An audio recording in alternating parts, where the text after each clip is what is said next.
নমস্কার বন্ধুরা, কিচেন মাতা চ্যানেলে আপনাদের সবাইকে স্বাগত জানাই। আজ আমি আপনাদের সঙ্গে শেয়ার করব একটি নিরামিষ রেসিপি। আমি বানাবো আজকে লাউ মুগের ঘন্ট। এটি একটি ঠাকুরবাড়ির রান্না। তা চলুন দেখি শুরু করা যাক। আমি তার জন্য প্রথমে একটা কচি লাউ কুচিয়ে নিয়েছি ভালো করে। তার সাথে এক মুঠো মুগ ডাল আমি ঘন্টাখানেক মতন ভিজিয়ে রেখেছিলাম, আর নিয়েছি নারকেল কোড়া। এবার কড়ায় সর্ষের তেল গরম করে তার মধ্যে আমি দেব তেজপাতা, জিরে, গোটা জিরে, আর তার সাথে আমি দেব হচ্ছে দুটো শুকনো লঙ্কা। এবার এই ফোড়নটাকে ভালো করে ভেজে নিয়ে ফোড়নের সুন্দর গন্ধ বেরোলে তার মধ্যে ভেজানো মুগ ডালটা আমি দিয়ে দেবো। মুগ ডাল যদি ভেজানোর সময় না পান, আপনারা এমনি কাঁচাটাকেও ভেজে নিতে পারেন, তারপরে জল দিয়ে সেদ্ধ করে নিতে পারেন। যাই হোক, আমি একটু ভিজিয়ে রেখেছিলাম যেহেতু আমার হাতে একটু সময় ছিল। যাই হোক, মুগ ডালের মধ্যে এবার হলুদ গুঁড়ো, জিরে গুঁড়ো, ধনে গুঁড়ো, আর তার সাথে সামান্য একটু কাশ্মীরি লঙ্কার গুঁড়ো সমস্ত কিছু আমি দিয়ে দিলাম। আর দিলাম তার সাথে 1 টেবিল চামচ আদা বাটা। এবার সমস্ত মশলা একসাথে ডালের সাথে ভালো করে কিন্তু কষে নিতে হবে। এটা একটু শুকনো দেখুন হয়ে গেছে, যেহেতু গুঁড়োগুলো ইউজ করেছি তাই সামান্য একটুখানি জল দিয়ে ভালো করে এটা কষতে হবে। এবার এর মধ্যে আমি কাঁচা লঙ্কা দুটো ফাটিয়ে দিয়ে দেব। ঝালটা আপনারা আপনাদের ইচ্ছে মতন দেবেন, যতটা ঝাল খেতে পছন্দ করেন। তবে লাউ ঘন্ট কিন্তু খুব বেশি ঝাল হয় না। যাই হোক, দেখুন সমস্ত মশলা কষে এবার আমি কুচনো লাউটা দিয়ে দিলাম।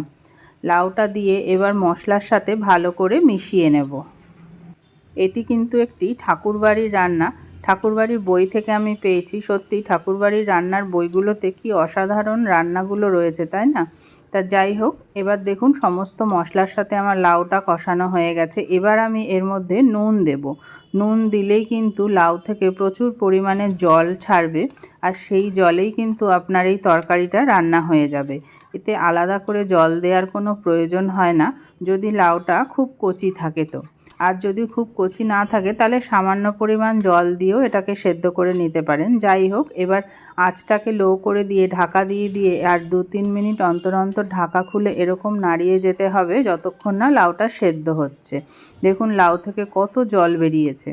আর আমার এখানে ঢাকা দিয়ে রান্না করেছি প্রায় 5-6 মিনিট মতন। এবার দেখুন লাউটা কিন্তু সেদ্ধ হয়ে গেছে। লাউটা যখন সেদ্ধ হয়ে আসবে, একদম লাউটাও সেদ্ধ হয়ে যাবে, ডালটাও সেদ্ধ হয়ে যাবে, তখন কিন্তু এর মধ্যে আমি যে নারকেল কোড়াটা মিক্সিতে পেস্ট করে রেখেছিলাম, সেই নারকেল কোড়াটার থেকে আমি 2 টেবিল চামচ নারকেল কোড়া আমি দিয়ে দিচ্ছি। এবার নারকেল কোড়াটা দিয়ে ভালো করে মিশিয়ে 2-3 মিনিট নাড়াচাড়া করতে হবে, যাতে নারকেলটা ভাজা ভাজা হয়ে যায়।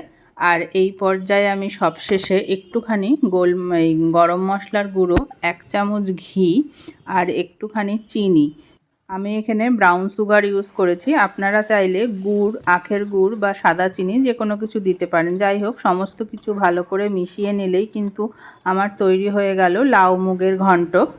এটাকে এবার ঠান্ডা করে গরম ভাতের সাথে পরিবেশন করুন, দেখবেন খেতে কিন্তু অসাধারণ লাগে। তা আপনারাও এইভাবে বাড়িতে বানিয়ে দেখুন। যদি ভালো লাগে আমার এই রেসিপিটি, একটা লাইক অবশ্যই দেবেন, আর চ্যানেলটি সাবস্ক্রাইব করতে ভুলবেন না।